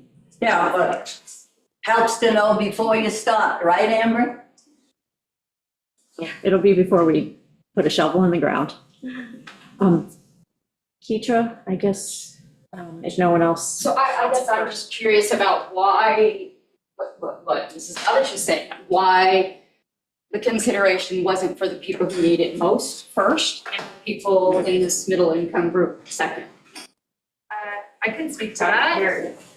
It's outlined in the community housing plan. That's what we have to be guided by. We're not able to make this, sorry, it's so confusing. We're not able, well, at least as a community housing board, we have taken as our directive to put forward initiatives that match our three main goals that we were given by the community. Again, acknowledging that that's not serving every population in need, but we have felt that we must be guided by those top three objectives that came out of the community housing plan. So that was ADUs, it was middle income rentals, and Workforce housing, right? workforce housing. Yeah, exactly. So yeah. So that's what we're guided by. And then also the third one, which is doing a more broad survey to inform the second round. So that's what the community wants. Yeah, that's what the community wants. It's not our decision. We're guided by that. Thank you. Anyone else? I know. I can't believe you're shutting off the lower. I have folks one that last live here. question. Hello? And I've probably been discussed before. Do you want to repeat my name? No. Yes. Yes, Karen. Yes. I'm remembering it I nowadays. How come in this whole long process, it seems to have gone on now for a couple of years, starting with the comprehensive plan, that none of the local builders or island developers or real estate people have been allowed to be vetted for this whole project? Oh, we're not at that stage yet. That will come later when we actually look at the actual construction team. Thank you.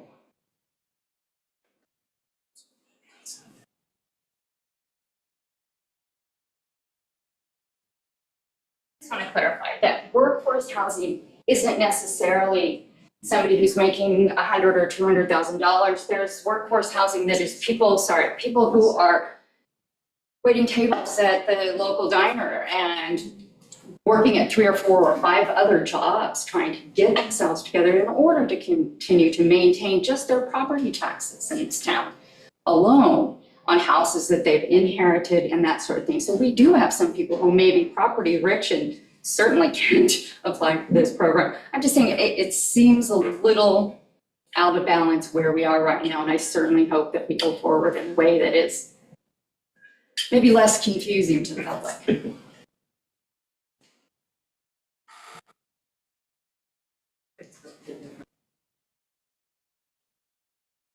If that's it for public comments and questions, thank you, Gwen, and the rest of the team that came in today. Much appreciated. And this is going to be the first of many conversations we have over community housing.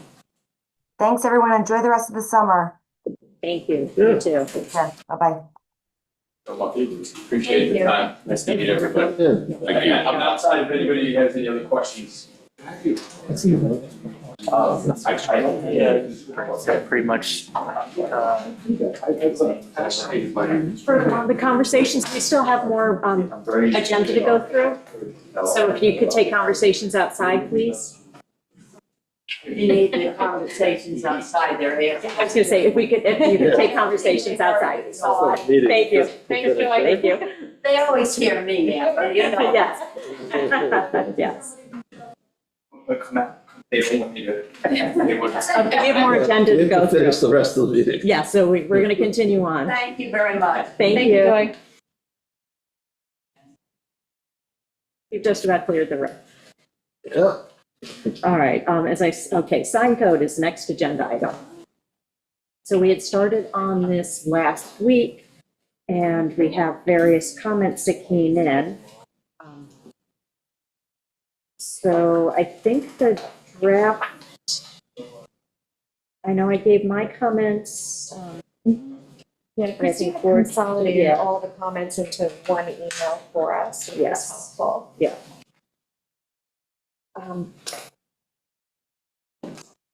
So I'll try and just start at the top here. I didn't give any comments, No, just a question. okay. Is this a solution looking for a problem that doesn't really exist? We've been starting. I mean, I don't, I know a couple months ago, Ken came in, the highway superintendent, and he said, oh, we got signs on the right of way and the guys got to move them when they mow, they're in the way. And then we had somebody come in that wanted to advertise their business on town property. So.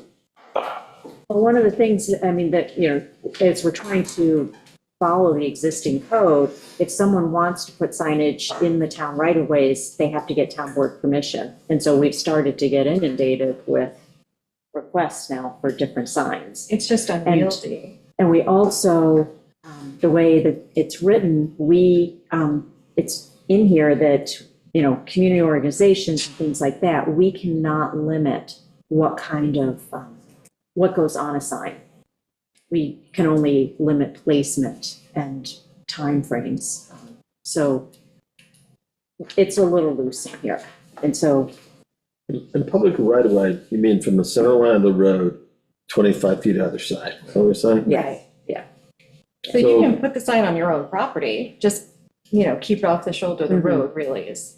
So Yeah. we're coming up to an election season, and we're gonna have plenty of political signs. So I can't put a political sign in front of my house in the right of way. That is correct. Put it right outside the right of way. Yeah, pull it back. Put it next to the entrance of your That's not driveway. answered my question. So yeah, no. So the put it answer is right no. away. Yeah, Even with the property owner's permission, you still have to keep it 25 feet from the center line of the road. Well, that's, I mean, that's part of the discussion, and I think actually, Gordon, you had a solution in your comments. This thing evolves into its own, really evolves into something else. I'm thinking to myself, there were a couple more thoughts that I had on the subject. Well, the first one I wrote down was, if the town is not maintaining the grass and the property owner is maintaining the apron like in many of our communities, it shouldn't make any difference because it's not interfering with town.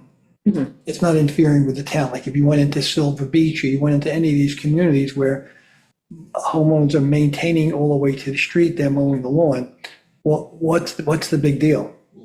So now we're down to state and county roads. well, no, because, okay, so let's just think about that for a second. So if you're saying that you're only allowed to have a sign in front of your house, if you're able to maintain that right of way yourself, that's not really fair, because you have a ton of seniors who can't go out and mow their own right of way or maintain their own right of way, or they don't have the money to hire someone, so then you're discriminating against people who can't maintain the I property in think front he's of their saying house, the and the time opposite. does I it. think he's saying the opposite. He's saying if the town isn't obligated to maintain the right of way, then you can put a sign there, not.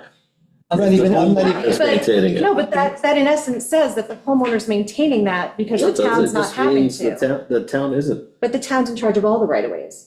but they're not mowing on the, They don't mow they don't mow all the way. mine does, because I live on a county road. This whole It's not thing, just county roads. made the whole thing over fair. State road. It's really that gets into another whole thing. I don't know what fair is because that's a hard description, but the issue becomes, do we have any enforcement? Right now, you have real estate signs that are in the right of way.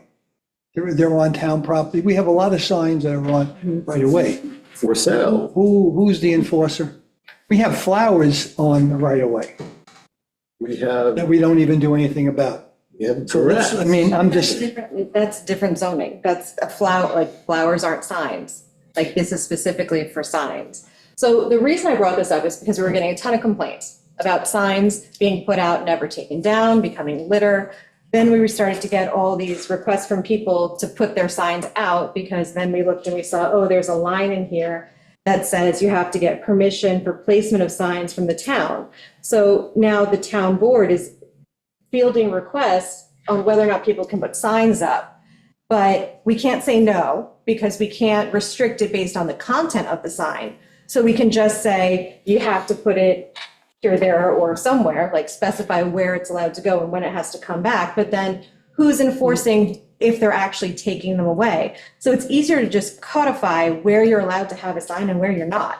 Who would enforce that? It would still be the highway and the building department. It's the same people who enforce it now. So right now, anybody can put a sign anywhere. Technically, they should ask for permission, but we can't deny them the ability to put a sign because it doesn't say we can deny them the ability to put a sign out, just that they need permission. So it's just doesn't make sense. It's not really enforceable. I mean, if So- looking at it. my 2 foot by 2 foot Meg Larson for a town council sign, I can't put that in the right of way. But if I put it 2 inches outside the right of way, I can put up a billboard that says Meg Larson for town council. No, you can't. No, that's part of this. We've got, So, yeah. my sign, Ben, or your sign, Ben. I'm not running. No, the point is that, well, but even with those, but the thing is, even with the political signs, it becomes a problem because people put them too close to the road, they block the line of sight, so they should be pulled back closer to people's property lines. They're not blocking the line of sight if they're this high off the But the ground. goal- It's, have you seen how low some of these How sports small cars is your are? car? My car's not pretty tall, but I've seen some small cars. But the point is, like, they shouldn't be right up against the road. They should be pulled back closer to people's property lines.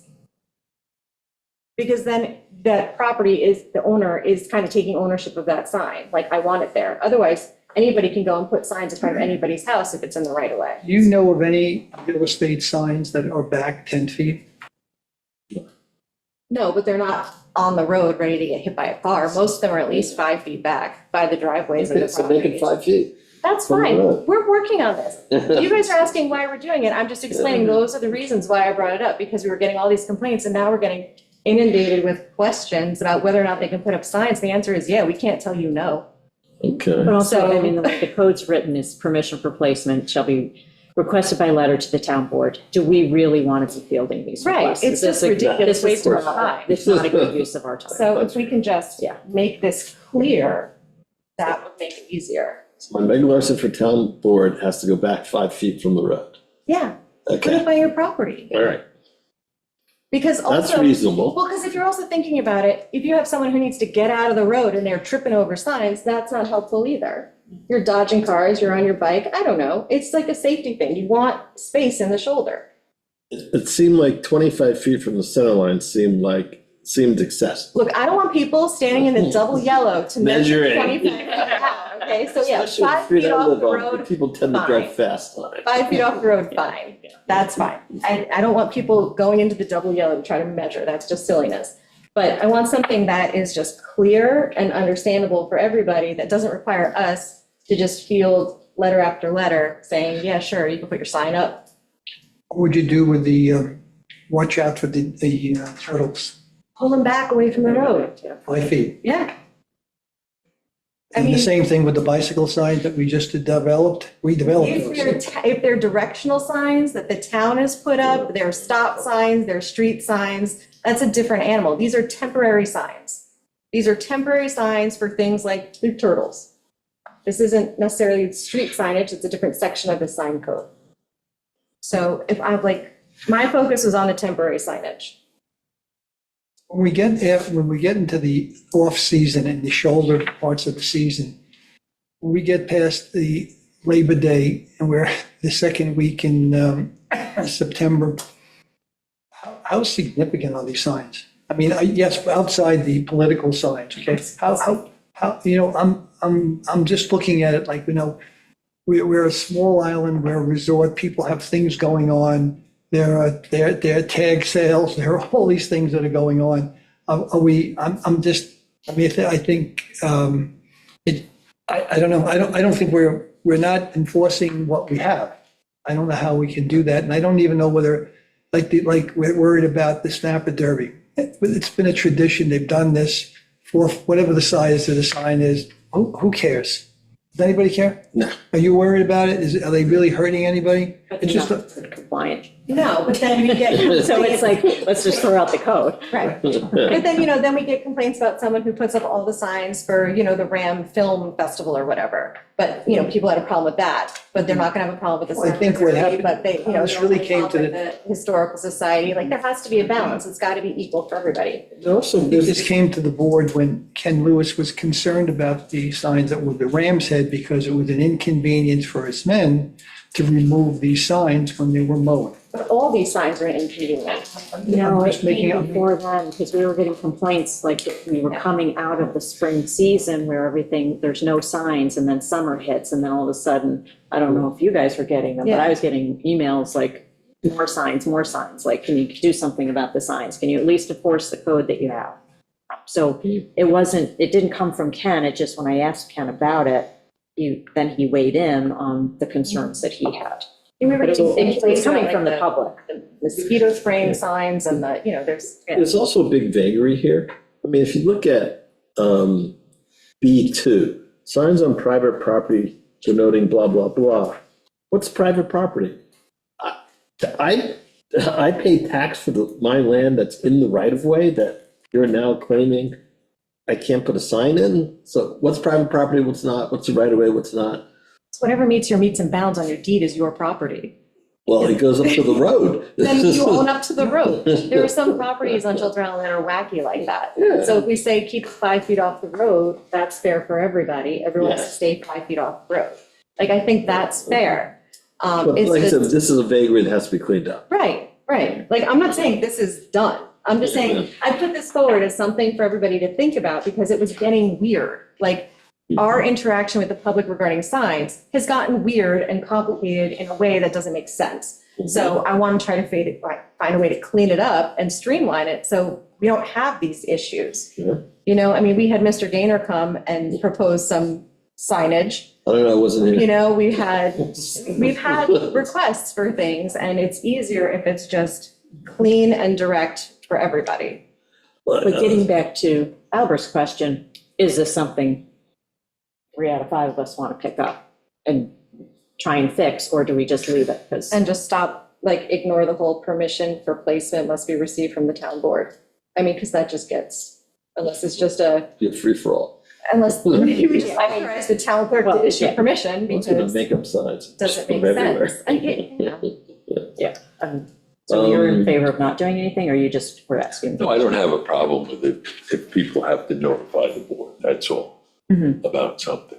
I don't, you know, if you want to have some control over it, but I'm like, I don't see that there's a real issue with it. I don't. It's isolated. Well, I think that You know, that- 25 feet from the that's center where I is am. much. I think 5 feet from the edge of the road is a different story. Well, I mean, I think the 25 feet is what has been written in here You know, originally. Like, it's 5 feet. But I the mean, question most times they're off the road, probably. Yeah. But my But- question is, right now, before we get into the details Right. of this legislation, do we even want to look at it? Well, do you want to look at this?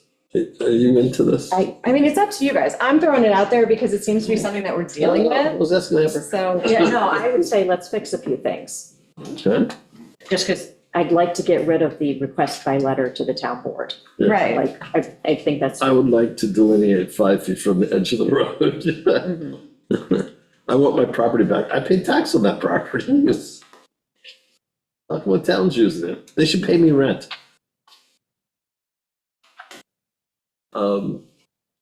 Sure, So, not so today.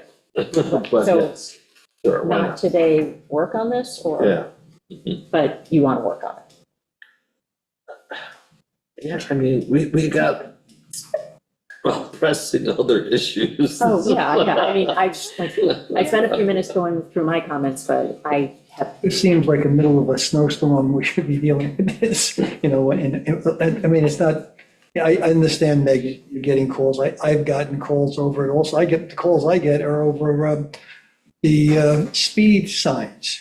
Like, how many more speed signs do we need? Or Apparently a lot. the stop signs that are over by Gardens Bay Country Club, now the new stop signs. Like, really, do we really need these here? I mean, what, listen, everybody's got it goes back to that question you said, you know, fair. Everybody has their own interpretation of what's fair, and, but I think if this were the middle of January, we would not be talking about this. And Well, maybe that's the time we should be talking. that's the time maybe you should be talking about it, correct? Not now. And by the way, I could use one of those flashing speed signs. How about, on my how about street. another way of looking at it, Meg, just to keep it open? How about, why don't we just see maybe how the public feels? Put it on our agenda. Well, we have it on their agenda, but I don't know. It's on the agenda. Everybody left.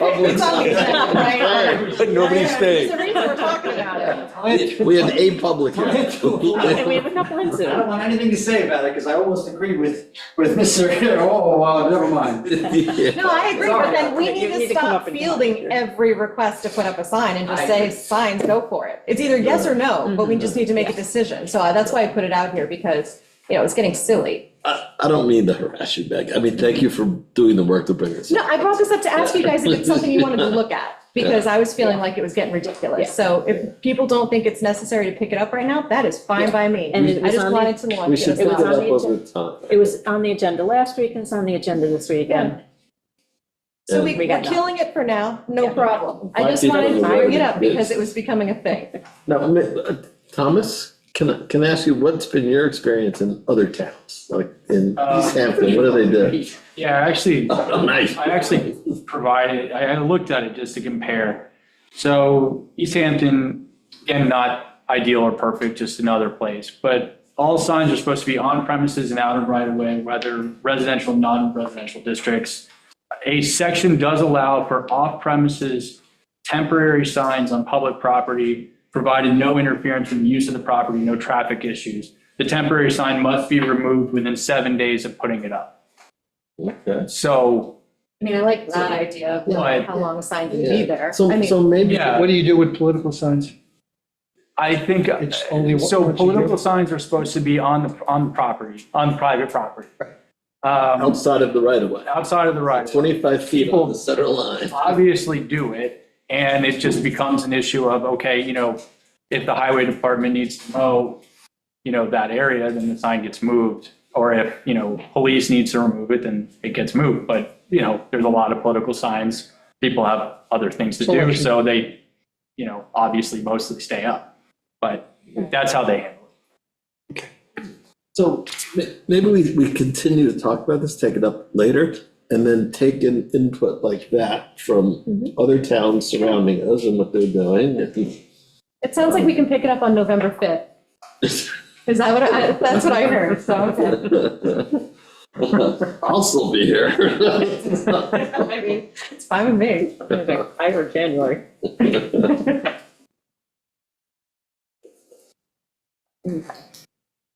All right, so. So we're not doing this, right? No, we're not doing fire alarms or Coppice Lane because there wasn't anybody available to come in and express what their, the background behind their concerns. So board member reports in 10 minutes or less. Yep. We have an executive session? We have an executive session for an Green interview. folder. Yes, yes, exactly. Interview. Yeah, an interview coming up. And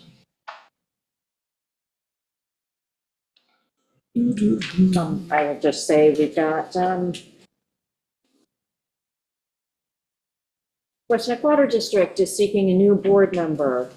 So they must be a member, a resident in the district. So there's a few other open positions out there, but we're in various stages of, hopefully filling those positions. But I'd lead off with that one. Well, there's a lot of stuff going on in town, but Yeah. Meg, do you want to take green options and Yeah. the festival thing? Yes. I just wanted to thank everybody, all the committee members and residents who came and visited the Green Expo. We had a lot of people there who really shared kind of what the different town committees are working on and share information. And we had a really good turnout. I think we had a lot of people show up. It was very productive. And then on Sunday, the Green Options Committee hosted a solar house tour to just help inform people about solar and how it can benefit you financially and environmentally. And that went really well. We had a good turnout to that. The Presbyterian Church participated because they did solar on their roof and it saved them significantly. And so they were hosts for us. So after we had the open tour where you could drive to the different homes, everybody met up at the church to talk about, what they saw, what questions they had, and to get some more information on solar. So I think that went really well. It was really nice to see everybody kind of come together and talk about it. Solar is one of those things that the ETIP grant that we've been working on, the federal grant, the information grant, kind of highlighted as something that the island can do to help its resiliency. So that'll come out more, I think in September, we can have the final report from them and they'll do a presentation to the board and kind of talk about things that the island can do to be more energy efficient and also more energy resilient, and some cost-effective things for homeowners to do to help save themselves some money. So that'll come out sometime in September, but it was a great event and we really appreciated everybody who showed up.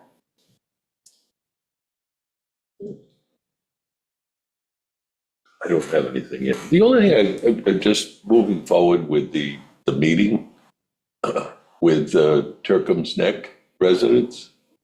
Turcom's Neck? I mean, Turcom's Neck, Tarkett. Tarkett, okay, yes, Yeah, Tarkett. yes. I did get during this meeting, did get a text message back from Keith, and he said he's not against having a meeting, he just feels that everyone should be in the meeting. So I will flesh that out. mean? I was wondering whether or not he wants to do it in a work session, maybe instead of a private meeting. So I will flesh that out with him. Is this something for an executive session meeting?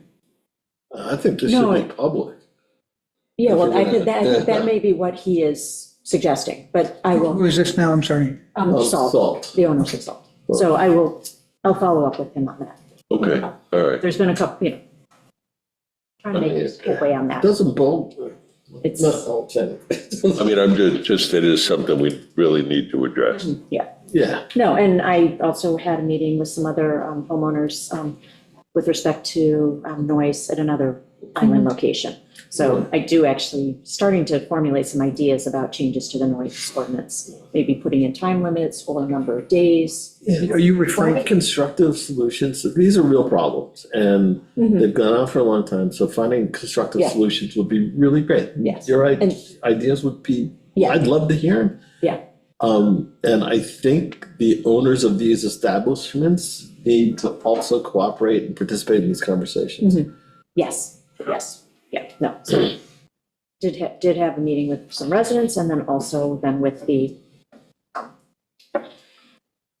restaurant that was creating some of the noise problems. So there's some food for thought that came out of both of those conversations. So hopefully we can get this other one because it's a different issue with respect to time of day and things like that, so. But Amber, is this the gentleman that I think he emailed all of us? You're talking about the one on Crescent Beach? Yes. Okay. I did not realize that music was going on so late in the evening, at 1:30. I thought we had a cutoff. No, there's don't have any that's- cutoff. that's one of the things we need to do. Now, we're here, right? That cutoff wouldn't work for the issue that the Tar Kettle residents are. Yeah. Because it's not late into the night.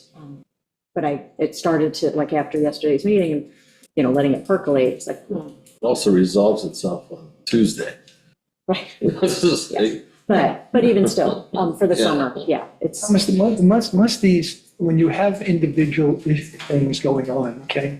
When can you have, why must it be in a public setting? When two neighbors, we always say, well, two neighbors have a problem. Instead of having a code that why can't you discuss some of these things individually with them? Meaning bring two people together, and it doesn't have to be in the front of the television where people are uncomfortable and things are said. I don't understand why we can't. In the case of the Tar Kettle Road people, Right. the owner of the establishment just said he wants to do it in public. He wants to do- doesn't want to I have a think- private meeting. I think, that's what I would need to clarify. And to me, it feels like maybe there's something that the two people can walk away from a table. We'll do a little bit here, a little bit here, and then it's resolved, rather than making, but the only thing I know, people don't want to be in front of this. Yeah, I agree. And so I would suggest maybe you see if you can get that kind of thing going on rather than in the public session. That was the first pass, and that didn't work, so now we're going to try a different path. And the thing with, so obviously everything shuts down on Crescent Beach, so it's not really, we have a couple more weeks and it's all over for the time being, but it really is something that, again, Yeah, but the end of next May, it starts up again. So. Right. Yeah, no, and I mean, we did talk about, part of the problem with Crescent Beach is the base level, and the base level does not get measured. It doesn't get picked up with the decibel reading as well. So you can work with the engineering side of that to cut back on the base. And so we're going to try that for this coming weekend to see whether or not that actually helps improve the situation. well, also where the noise is monitored from. I think that code, if I read it Yes. correctly, it's really, we're measuring it from the wrong location. We should be measuring it from. where That's it's- up to interpretation, and obviously, Yeah. people disagree on the interpretation. But Whose when property So we line have to is the rewrite the question. code on. It's all about that pace. It's all about the base. Yeah. It just kind of lends itself to that. Yeah. Other things that went on this weekend was the country fair. Fire department and the Lions Club brought that back, and that was a lot of fun. I don't know if anybody got to go. Not just the Lions, you got to give credit to the fire I department. did, I said the fire department first. Okay. I said the Just fire making sure. department And the Chamber of Commerce. and the Chamber of Commerce. Yeah. They were next, because they had the Chamber of Commerce had that, the craft fair, and the duck race on Sunday. So it was a busy weekend for the chamber and the Lions and the fire department and the town. I made them Okay, stay barbecue later, and all the food was gone. Yeah. Yeah, but when it sounded like you said the Lions Club brought it back, but the Oh, no, fire the department fire was department. instrumental in that, like, yeah. I was there at 7:30 in the morning, slicing onions. Yeah. So if And you're we had a hungry. short straw, yes. I was the only one who doesn't cry when slicing onions. But there were people like your wife, Susan Cronin, was there. I think you were there as well, from 7:30 in the morning until the place was cooked up. So, I mean, there were just so many people, Little guys just worked. yeah, that were there all day long. It was great, it's great. I think it's great you guys, clubbed together to get it done. That was amazing. Yeah. Because at this point in our evolution, it's hard for one group to do it. In a sad way, it was the same day that a town icon of sorts passed away. Yes. Yeah. So it kind of made it a special day, at least for me. I would like to make a motion to go into Can I executive. just bring one last thing, okay, just while I'm thinking about it, I know you're working on the budget, okay, and the timeframe you've spelled out, okay, when you think that's together. Currently, right now, when you're doing the budget, you're doing it with Shelby as the supervisor, okay, and I'm assuming, is it anybody else present when you do the budget besides just yourself and Shelby and at different departments? Is there anybody from the board that present now? No, it was just the two, she and I met with. Is there any way of, is there any possibility of getting this before election day that we can take a look at this and move this forward? Yeah, when the budget gets to the board, which next week, my plan is to get it, like the rest of this week, like don't bother me with anything else. I'm just on budget through the end of the weekend, except for a couple volunteer activities. So the board should be getting it. Then we will be setting the work, the schedule, the calendar. And based on the calendar that the five of us can be there for budget dates, then that calendar goes out to all of the department heads so that they can tell us when they come in. So they're going to come back in? Yes, yes, yes. And I know you'd commented once before, like, isn't that not productive for them to come in twice? But the budget meetings that take place with the supervisor and the account clerk, senior account clerk, are like roll up your sleeves, and sometimes it's like, oh, I need this information before I can finalize my numbers. So it's a back and forth. So it's a different presentation. Then they come back with the budget. And, sometimes it's. You're thinking the whole board will be engaged at what time frame now? So it's starting from mid-September through the end of October. Okay. Is, because the public hearing is the day after Election Day is the, what the state says your public, your budget, budget hearing is. And that's open to the public, and then the public can come in and ask all the questions that they want. Some years we get people, some years we don't. And when the board, that'll be an open session with the budget. Am I correct with that? Every single. Everything will be in the eyes of the public. Correct. Yes, every single budget meeting that we have with department heads, unless we're talking about the performance of a specific employee, as to whether or not, if there's, someone's asking for a merit raise, then that gets discussed in executive session because we're. And then there was some question about job, I know Coco mentioned something that about all the job descriptions, okay, are available to the board. Am I correct with that?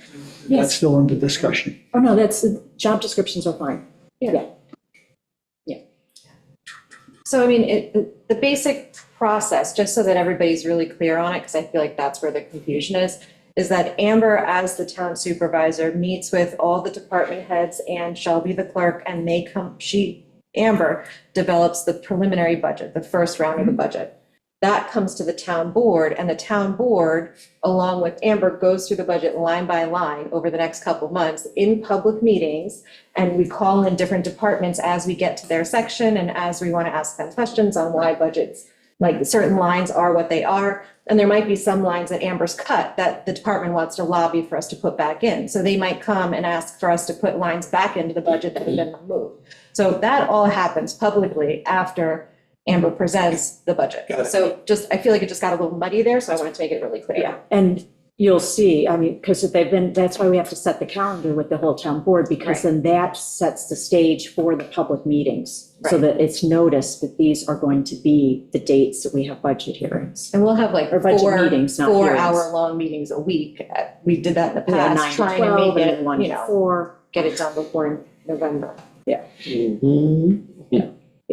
No, and for the budget work sessions, I guess is what they really are, they are open to the public. Very rarely does the public come. They have the public hearing to chime in on various aspects of the budget, but typically the only people who come to the budget work sessions are people running for office. So, like, I know I sat, before I ran, the first year I ran for office, way back when, I sat in on every single one because I wanted to understand like what the budget process was going to be, so that if I was elected, that I knew what the process was and what was going to be in the budget that I would be looking at the following year. And just for clarification, during our work sessions for the budget, public input is not typically taken. That is saved for the hearing. Right. So Because just once so again, everybody understands, they're work sessions, but we don't take public comment on the budget while we're working on it. Public comment is taken at the public hearing about the budget. Now, do we have all the audits? Are they? I'm in the process of reviewing all of them, and I'm hoping to finish that up tomorrow. So, yeah, I've got drafts of CPF. You're working with drafts on the budget for 26.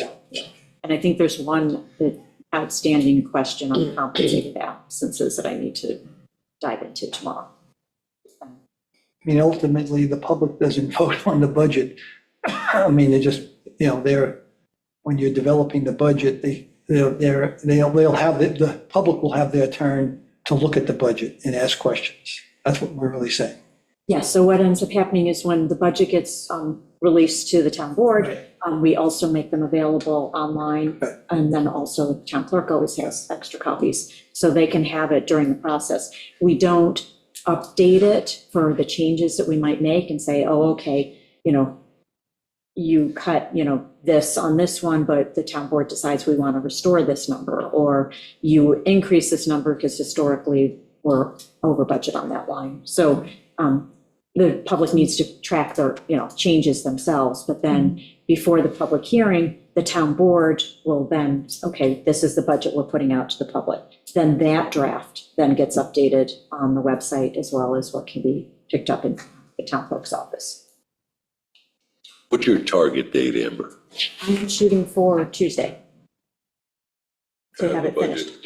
Yeah, we'll see. Then Amber will get this started. Yes, yeah, and we actually do not have a town board work session next week because of the Labor Day holiday. So my plan would be that some point next week, the budget has to be formally presented, given to the town clerk, and then the town clerk formally gives it to the town board. So that'll happen at the September 9th meeting, but my plan is next week you'll all get binders, so that you can start to look at it, which will then help us with setting the calendar, because if you have part of next week to review it by the following Tuesday on the 9th, then you'll know, like, okay, I don't need yet another week to review the budget. I've had it for a number of days, so we can dive in sooner. And then especially if you can start to say, well, I'd like to see, highway in sooner, police in sooner, senior rec, we can see them later, so that you can figure out, like, okay, I want to do my deep dive on these pages. So it helps you in your planning. All right, so now I'd like to make a motion to go in executive session because we have a candidate that we're interviewing waiting for us. No, you move. Second. Second. All in favor? Aye. Thank you.